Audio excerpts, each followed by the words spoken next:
Now, if you know much about France, you'll probably know the saying liberty, égalité, fraternité, or in English, freedom, equality and fraternity. Now, these are the three pillars of the French Republic on display everywhere, from public buildings to official documents. The pillars, in theory, partly stand up against racism, and now today is the UN International Day for the Elimination of Racial Discrimination. So, combining those two things together, France is holding an entire week of programming in schools under the banner of a week of education against racism and anti-Semitism. Well, with me to discuss all of that is Juliette Collet, whose job it is to tackle discrimination on behalf of Paris's Teaching Federation. Good morning to you. Thanks very much for coming in. Thank you so much for having me. You've been working then to try and find ways to combat racism in schools. Tell us, first of all, what works and perhaps what doesn't work. I think what works is when you also tackle racism and anti-Semitism with educators and teachers and like youth facilitators, like we do in our association and organization, because I think it's useless to tackle the problem only with kids, only because there is no kid who's born racist or anti-Semitic or anything else. So what we are trying to do is working on the source of the problem, to say so.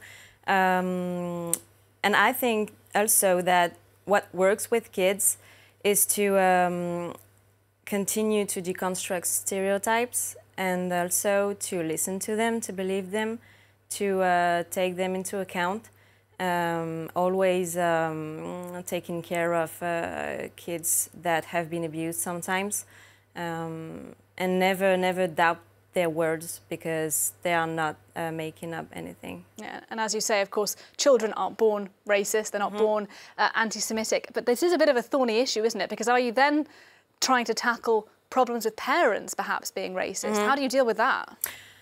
Well, that's a problem. And I think educators and teachers are not paid well enough to educate both kids and parents. And I mean, not all parents are racist, of course, that's not what I'm trying to say. But I don't think that's a very good idea to directly talk about racism with parents, because then it can create a kind of confusion and maybe parents rejecting school because they are thinking and feeling maybe that school is trying to double-cross them in education. So I think we need to, I mean, we educators need to focus on the children and also on the whole system. I think maybe that's why we have been a bit failing in tackling this problem. I think we need to stop pointing out this one is racist or this group of people is racist. I think we need to take the problem in its globality. So, and we need to do that. We need to take a deep look into ourselves as French people, as educators, as people representing the government and working for the government, because there is much discrimination here. So maybe that's something we didn't do, and we thought, okay, everyone knows that now that racism is a bad thing. Same with anti-Semitism, so it's okay, we don't need to work on it anymore, or maybe just with the kids. But I think it starts with deconstructing our own stereotypes and biases, which can be racist, and we don't even know it sometimes. Indeed, and we have seen, obviously, in France in the past couple of months, particularly virulent examples of anti-Semitism in public, on the fringes of yellow vest protests, for example. Has your organisation noticed that racism is getting worse in schools, kind of separately to that, or is there, do you think, not much link?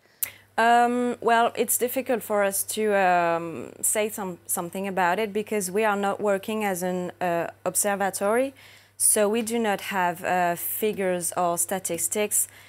And once again, I think we need to be careful when using the notion of there is a rise in racism or anti-Semitism because I'm not sure. I cannot say. I'm no one to say there is much more racism or anti-Semitism than before. I'm not sure it's the case. We need to fight this all the time, and we need to talk about it. But as I said, I think we also need to take the problem in a much more global way. Yeah. So yeah. All right. Well, thank you very much indeed. Unfortunately, we will have to leave it there. But that is Juliette Collet, who is trying to tackle the big task of racism and discrimination on behalf of Paris's Teaching Federation. Thank you very much indeed.